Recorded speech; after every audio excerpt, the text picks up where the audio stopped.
Hello, good morning. I too want to thank Mike Harold. And what an amazing job you keep doing. Your love for the city, Mike, your love for African American history, and for Kim Alexander, your staff person who did this. Thank you, Mike Harold. This is a great thing you're doing here.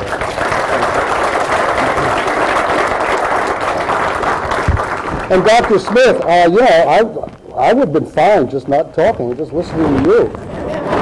So you just go on. I'm going to stick with my notes because I want to try not, because every point I'm going to make here I could probably talk for another 30 minutes, but I want to stick with my notes, and I'm going to try to do this quickly, Denise, and I'm going to talk really about our theme today, first in freedom, first in leadership. And you've already begun to pick up what Mary Beth is saying, what Frank is saying, the awesome responsibility that comes with being first. And imagine the awesome responsibility. It wasn't the Deltas in particular or the AKAs, but it was the National Association of Colored Women who said, as we lift, as we climb, we lift. We lift as we climb. And it has been the hallmark of from Africa to African Americans that there is that village concept of always reaching back to your own community to bring them with you. Consequently, therefore, first in freedom, first in leadership. DC has always been a symbol of freedom, hope, justice, and equality. Symbolic worldwide as a beacon of democracy with the central focus and the driving force being this question of freedom. DC is not just a worldwide symbol of freedom, but it's a place and a space. It's a very land and its buildings as a safe haven for freedom-loving people, particularly as you heard in the last two presentations.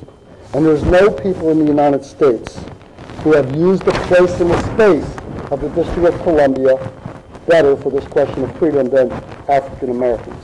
This place and space, these buildings in this land, its waterways and its alleyways were, in fact, the place that freedom was fought out and made a beacon of hope in America.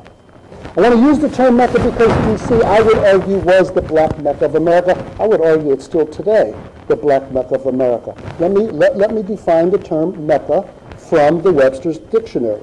It's a place of destination and activity for a people who go to with a common cause. That's what Mecca means. Let me take us back in time with some examples and move us back forward into the Harlem Renaissance and the D.C. Renaissance, which is my subject today.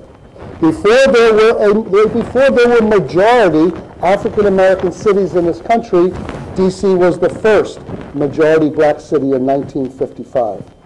Before there were majority voting populations, African American populations in major cities, D.C. was the first major city voting majority African American. Before there was Brown versus Board in 1954 that occurred right here in Washington, D.C. at the Supreme Court, there was the Dred Scott decision of 1857. There was Plessy versus Ferguson in 1896 happening right here in Washington, D.C. And you can imagine, as Frank so well put, you can imagine how African Americans are thinking and acting when they're thinking about Dred Scott, 1857, Plessy versus Ferguson, 1896, Brown versus Board, 1954, right here in Washington, D.C. Before there was the Apollo in Harlem in 1932, there was the Howard Theater in D.C. in 1910. Before there was amateur night at the Apollo, which we all now know about because the New Yorkers can really promote themselves. We D.C. people are much too conservative and too buttoned down. We don't promote ourselves. Before there was amateur night at the Apollo, there was amateur night in the 19-teens at the Howard Theater. It founded Pearl Bailey. That's how she got discovered, amateur night at the Howard. Before there were black newspapers all over America in the late 19th century, early 20th century, D.C. had 3 black newspapers. And today, as black newspapers are dying out in all major cities of America, D.C. has 5 black newspapers. You get them every morning when Ben's Chili Bowl go in, you'll see them laying on a shelf, and the predominant one, the best one, of course, is the Informer. No question about that. No question about that. Before there was the Harlem Renaissance in 1919 to 1935, it was a small period of time. The Harlem Renaissance, was only 1919 to 1935. Only during that period of the boom of the Jazz Age, and with the Great Depression, it begins to die out, and it dies out mostly because of white money. White money fueled the Harlem Renaissance, but there was not the white money fueling the D.C. Renaissance. The D.C. Renaissance, we would argue, is 1890 to 1970. 1890 from the women's movements, black women's movements at Howard University, to the 1970 to the black arts movement. Before there was the Harlem Renaissance, there was the D.C. Renaissance. Before there was Black History Month, there was Black History Week in 1926 by Carter G. Woodson, lived right down the street at 1538 9th Street for 50 years. And before there was Black History Week in 1926, there was a little lady by the name of Mary Church Terrell, who was the principal of the M Street School, which becomes the Dunbar High School, which becomes the premier black high school in America. She says to Dr. Woodson one day, you know what, Dr. Woodson, we should do? Spend 1 week a year, just 1 week a year, Dr. Woodson, studying just black history, Negro history. And Dr. Woodson said, that's a good idea, Miss Church. Okay. And voila. Before there was Carter G. Woodson and Black History Week, there was Mary Church Terrell. Before there was AKA and the Deltas, God bless them, at Howard University, there was the National Association of Colored Women, created by Nannie Helen Barrows right here in D.C. and Mary Church Terrell in the 1890s. Before there were over 100 cities in America that had black banks in the early 20th century. There was Washington, D.C. with the Capital Savings Bank in 1888, the only and first only wholly owned black bank in America, right here in Washington, D.C. And I could go on and on and on, but you get my point. But before I stop, let me go on one or two more. Before there was 141 HBCUs around the country, starting in the 1870s, going to the 1920s, there was Howard University in 1867. And by 1880 and 1890, Howard University is the black Harvard on the Potomac. Before there was Greenwood in Tulsa, major black financial center. Before there was 125th in Harlem, major black financial center. Before there was Sweet Auburn Street in Atlanta, there was U Street and 14th Street and 7th Street, over 300 black businesses from 1900 to 1930, right here in Washington, D.C. The largest concentration of black businesses in Washington, in America, right here on U Street and 14th Street.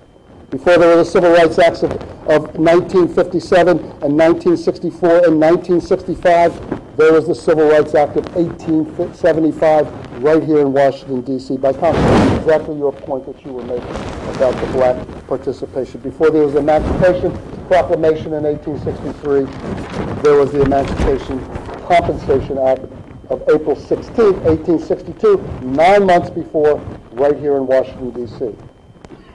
And I begin to close, but before there was the burgeoning black communities in northern cities with the Great Migration, there were contraband camps here in Washington, D.C., as Dr. Smith mentioned. Between 1860 and 1865, refugees fleeing across the Potomac River and the Maryland line, coming to Washington, D.C. to find safe haven to build black communities.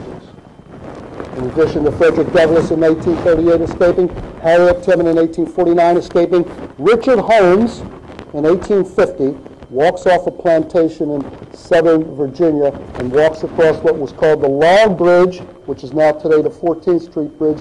He walks off the plantation, walks into southwest D.C., finds safe haven among his own people. He is Richard Holmes, the great-great-grandfather of Eleanor Holmes Norton. Before there was Harlem, there was D.C.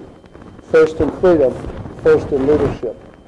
In 1800, 20% of black people here in D.C. were free. 20%. Don't concentrate on the 80% enslaved. That's normal. Maryland and Virginia are slave states. We are sandwiched in between Maryland and Virginia. Don't think about the 80% enslaved. Think about the 20% free. Because the 20% free began to do what?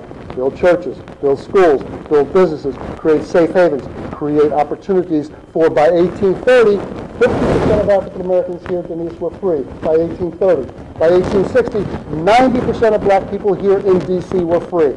Sandwiched once again between two major slave states. Now let me return, and I'll close with Harlem and D.C. Before there was the Apollo, there was the Howard Theater. Let's examine the Harlem Renaissance greats, who they were, and where did they come from. Hello. They came from Howard. They came from U Street.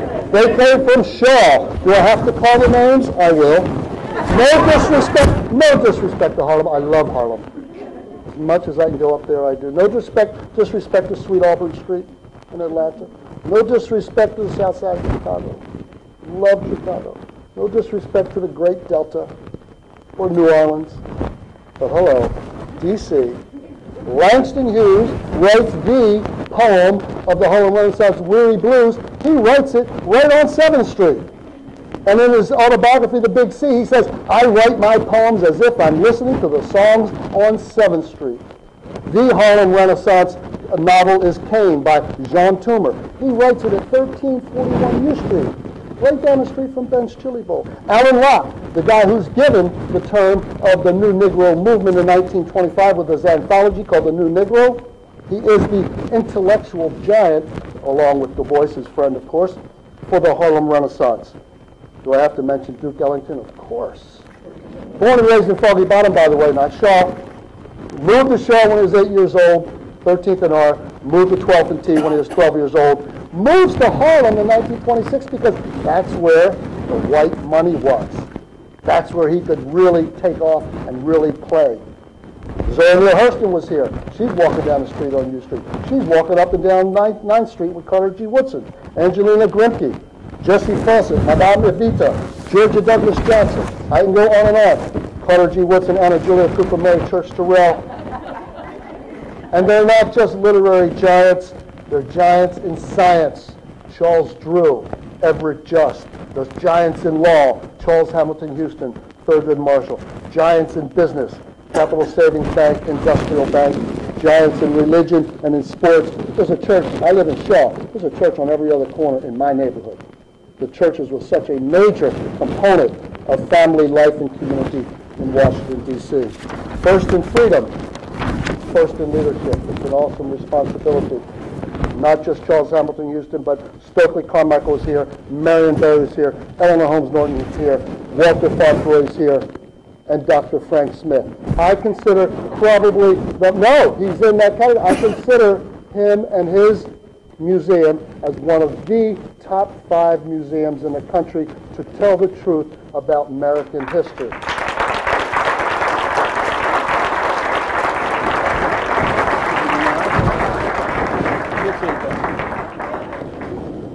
First in freedom, poor boy from Georgia, walks off the farm to Morehouse, gets arrested, drops out of Morehouse and drops into history, goes to Mississippi, comes to D.C., first in freedom, first in leadership. Thank you very much.